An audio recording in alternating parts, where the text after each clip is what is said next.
So anyway, let's get on with this recipe. Pork bellies. The great thing about pork bellies is what I'm going to show you right now. One, the skin, which we crisp up. In England, we'd fight for this stuff on Sunday lunch. In America, sadly, you don't see much fatty pork here. It seems to be, the lean stuff seems to be far more favoured. But you can see there's fat in the meat and between the skin and the actual meat itself. Now this is the perfect meal because it contains the right meat to fat ratio.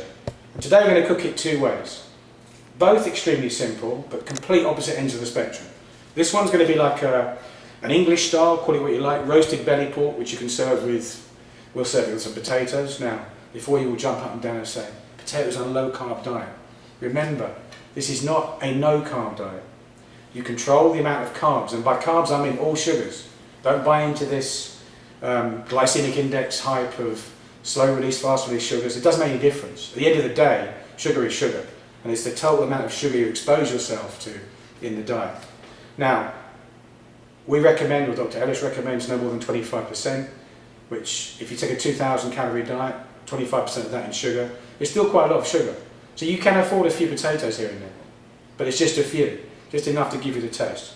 So that's the first one. And the second one's an Asian style, braised belly pork, which a lot of you may, and I'll leave this here for the moment, I think I'll braise this one and roast this one. So the guys filming get a treat today. The downside of this, of course, is it takes, not of course, but it does take around 2.5 hours to sort out. So, hygiene in mind, just having some pork. Wash our hands for this first stage.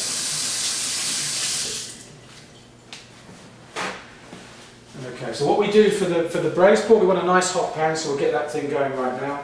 Just a simple frying pan here. No oil or fat needed in this because there's enough fat in the meat. However, with the roasted version, we will add some peanut oil on the top and some salt and black pepper to give the skin a crisp. So, just before we do that, we'll take this piece here, put it skin side down, and just let the fat start to come out of that. This is the hand with the pork, so I'm going to use this now to take some peanut oil. Don't use olive oil or vegetable oils. I mean, vegetable oils are, you do your own research on the internet and find out why they're so bad for you. Olive oil, it just reaches too high a temperature and it goes rancid, and it imparts a very strong flavour. So I just take a little bit of peanut oil here, and I just rub it in, and then a little bit of salt, and the same with some black pepper.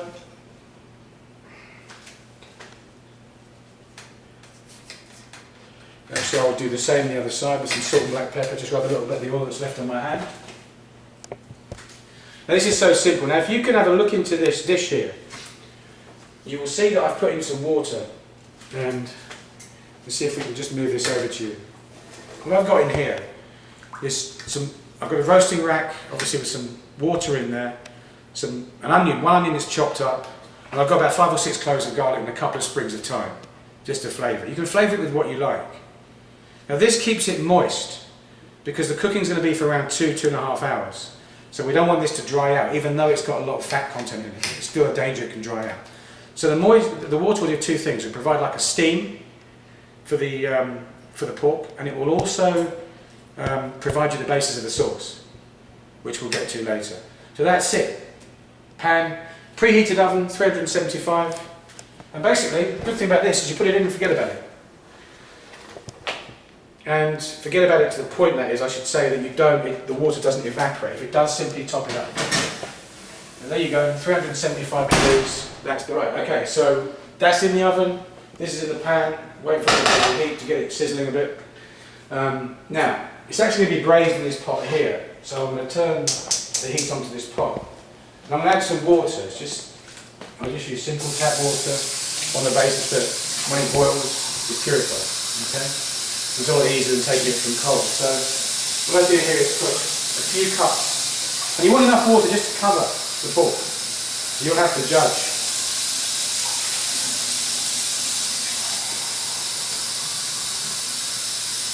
Now, one thing to remember is that in all the recipes I give, the quantities are down to you. It's that there are certain recipes that require more precise seasonings, but largely it's down to you. So the only ingredients that go in here apart from the water. And we'll get the water going, get the heat up now because we're going to flavour that. And I've got here the flavouring ingredients. Now, star anise. There's whole star anise, there's ground star anise. This is the whole star anise. It looks like this and it smells like licorice. Okay? 2 pieces of ginger, just been peeled, cut in half, or 1 big piece chopped in half. And I've got about 4 cloves of garlic. Could you put 6 or 8 in? Yeah, put what you want to. It'll make any difference. But that's going to go into here. And then basically we're going to colour the water with 2 ingredients. Or 1 ingredient in 2 forms, soy sauce. We've got light soy sauce, which is more of a seasoning. And that gives us the salty taste. We don't put any salt in this dish. And as to how much, well, I just put enough in to just colour it. You can hear the pork starting to sizzle now. So I give it a little colouring with the light soy sauce. And I take the dark soy sauce and do the same. This is sweeter. So now, take a look at that. What was effectively just a bowl of water is now, it actually looks like a sauce. And that's going to be the liquid that we're going to braise the pork in. And again, that will take around, say 2 hours. So what we're trying to do now is just colour the pork, release some of the fat, flip it over, brown it, because that brings out the natural sugars of the pork. And then we'll add it in there, again, lid on, forget. So these are very, very simple but effective dishes. And the beauty, as I keep saying to you now, let's go back to the low carb diet for a minute. A lot of people go onto the diet because they think it's the easiest way to lose weight, or they think it's a miracle cure. It's not. There is only one way to reduce your weight, and that's to reduce your calories. And Dr. Ellis has said that consistently since I've met him. The calorie is the only important factor in weight loss. And you can get lean on eating chocolate cake if you want to. It's going to take you a long time and you're going to be very hungry. Now, low carbohydrate diets are for health primarily. But they have a great bonus in weight loss. And the bonus is that it actually cuts your calorie intake naturally by about 30% because of the amount of fat that you're consuming.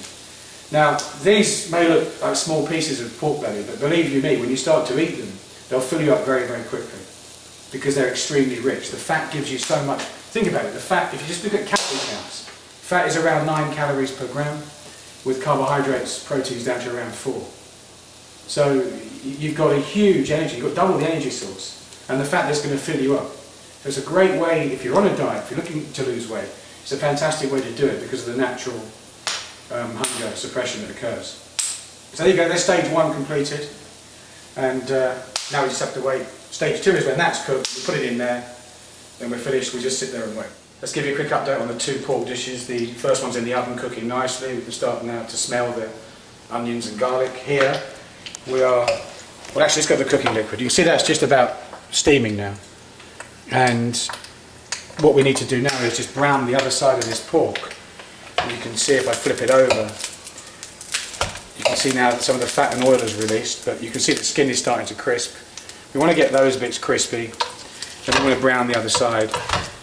And the reason I'm not doing this at too much of a high temperature is it's going to burst. The skin's going to pop, and it's going to spray fat and oil everywhere. So you take your time, do it slowly, and it will brown nicely. We can probably crank it up a bit. Then when it's browned, in there, 2 hours, and we're done. Right, so come over and have a look at this now. We've got the pork browned both sides. I'm going to put some more water in just to give it, that's probably about right there, and then we'll flip the pork probably in about an hour's time. And all that remains to do now is lid on. Make sure we want it simmering very, very gently. So we'll start this right. We'll start it down probably just a notch off the very bottom just to build up the heat. Then we'll lower it as much as we can. You could put it in the oven as well, by the way.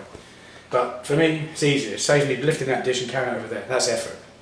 So this is easy. Okay, so I started off by telling you this is the king of the low carb foods, and you can see why. So here is the crispy pork skin, and you can see that the fries it off the rack here. The meat on the underside is nice and cooked, and in the middle is extremely moist meat with a layer of fat that sits just under the skin. So we, as I said to you, growing up as a kid in England, we fight for this stuff all day long because this was the best part. If you look at the pan now, you can see that the garlic and the onions have caramelised. The liquid's almost all evaporated. To make a sauce out of this, which I'll do in a minute, we just add some chicken stock, and away you go. Because then all of that flavour that's stuck at the bottom of the pan will then release, and we'll strain the onions and the garlic. I mean, I actually know people who want to eat them, so the choice is up to you. But don't be put off by this burnt stuff here, what looks to be burnt. It's not. That will give you the intensity of the flavour as you make the sauce.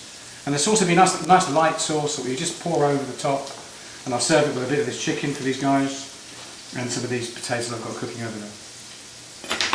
But this, in a hurry to cut this and carve it now, it must rest, because all of that steam now has to just settle down. If you carve it now, it will just break apart, and you'll see a huge amount of steam, the same as would happen with the chicken here, and that's been resting for about 30 minutes. So this needs about a good 15-20 minutes, at the absolute minimum. And if you were cooking this Chinese style, this would come to room temperature before you'd even touch it. So again, it's cooked, the skin is crispy. That's the indication of the cooking time for me. It's the easiest one. It's better than the clock. And even just by putting the knife in now, you can, if I come this side, you can see how easy this knife is going in. So that's really, really moist.